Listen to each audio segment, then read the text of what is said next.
So speaking about your grandmother, about 2 weeks after she passed, you saw a vision.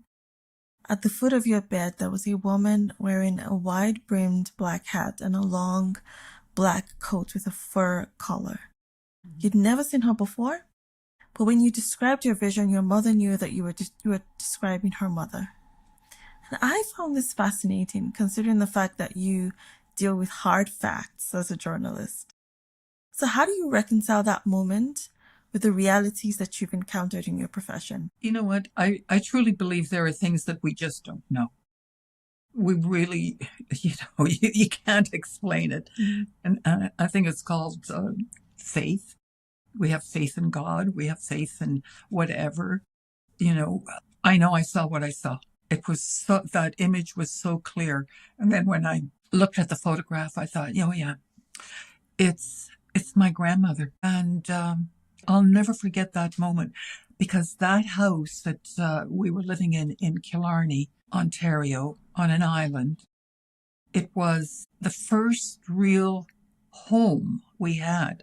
Apart from that, we lived in apartments. And this was the first home. And there was something about that place, that house. I loved it, and Mama loved it too. But there was a room in that house.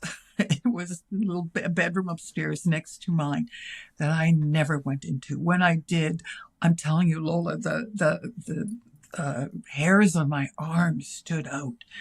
There was something in that room. I kept that door closed, and there was something in that house, but I didn't feel it was evil. And so I spent lots of time there alone.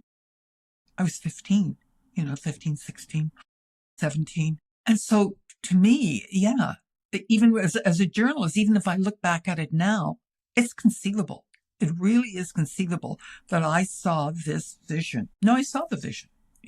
That's it. That's all. I mean, I wrote it down as I was reading it. I was like, I'm going to ask her about this because one of the reasons why I wanted to talk about this is this didn't happen when you were a kid.